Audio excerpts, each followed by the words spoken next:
The sun was slowly rising above the rooftops of a quiet suburban neighborhood. Soft morning light spilled gently over neatly lined houses, sleepy windows, and quiet sidewalks. The air was calm and cool, still holding the last traces of night. Birds were just beginning to greet the day with soft chirps, and the sky was turning shades of pastel orange and lavender. Inside one of the houses, the one with blue shutters and a small garden of daisies, a boy named Tom was sleeping peacefully. This house was not the biggest, nor the most luxurious, but it was filled with warmth. Love lived in its corners, and laughter lived in its halls. Beside Tom's bed, a small dog basket usually held a little puppy named Max. Max was Tom's best friend. He was energetic, playful, and full of endless joy. Every morning, just as the dawn light touched the curtains, Max would climb onto Tom's bed and wake him up with a wagging tail and excited little hops. But on this morning, something was wrong. Tom reached out, still half asleep, expecting to feel the soft fur of Max press beside him. There was nothing. His hand touched the smooth surface of the bed sheets. He slowly opened his eyes. The puppy basket beside the bed was empty. Max was not there. A soft uneasiness settled into Tom's chest. He sat up, rubbed his eyes, and waited, as if Max would suddenly appear from somewhere in the room and jump over him in one happy leap. But that didn't happen. Tom got up and looked around the room. His heart was beating a little faster now. He checked under the blanket, under the desk, behind the curtains. He leaned down and checked under the bed, even though Max was usually afraid to go under there. Still nothing. Tom told himself to stay calm. The morning was still quiet. Maybe Max had followed someone to the kitchen. Maybe he had gone to drink water from his bowl. The house was safe. Max was safe. At least that's what Tom hoped. He stepped out of his room and walked down the hallway.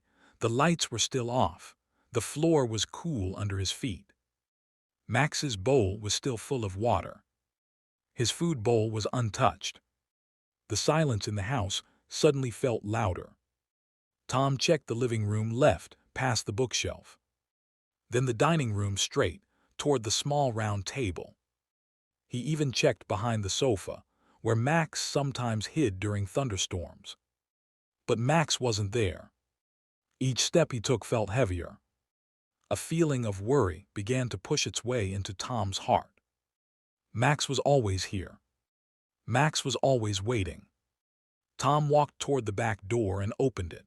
The morning air touched his face, cool and gentle, carrying faint smells of grass and wet soil. The backyard was covered in soft dew, shimmering under the rising sun. He looked left toward the oak tree. He looked right toward the garden fence. He looked behind the small shed. No Max. His heart dropped. The world outside was bigger. The world outside was unpredictable. If Max had somehow gotten out, anything could happen. Tom stepped outside barefoot. The grass was cold. He scanned every corner again, trying to convince himself that Max had to be somewhere. But deep inside, something heavy formed, a fear he didn't want to acknowledge. Max was missing. Tom swallowed hard. Panic began forming in his throat like a tight knot. He needed to act. He needed a plan. He ran back inside, grabbed his notebook and a pencil, and opened a fresh page. At the top he wrote, "Mission Find Max." He drew a tiny map of the neighborhood, not perfect, but good enough. A square for his house, a circle for the park, a rectangle for the bakery, a triangle for the old bridge by the river. He whispered a promise in his mind. "I will find Max."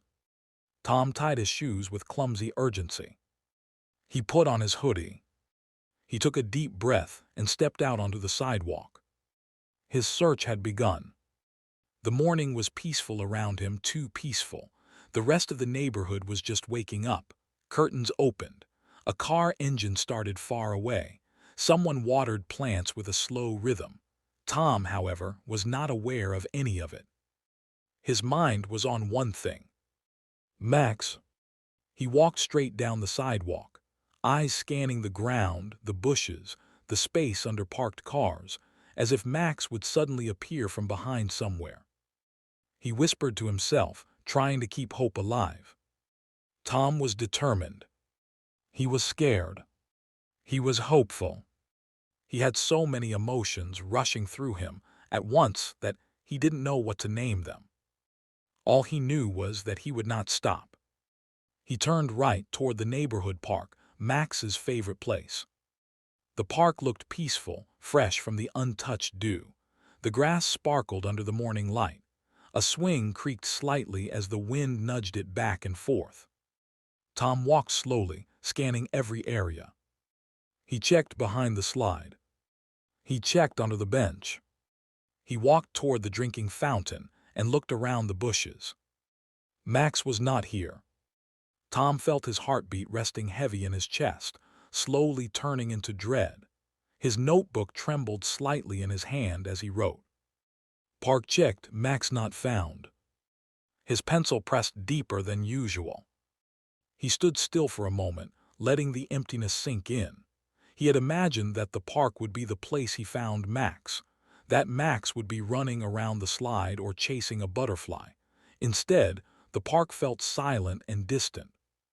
Tom's shoulders dropped, but he forced himself to breathe deeply. He had to keep going. His next destination was the small bakery on the corner of Maple Street. Tom walked straight again, following the sidewalk. He turned right when he reached the bakery sign. Warm light spilled from its windows. The smell of fresh bread wrapped the area in comforting warmth.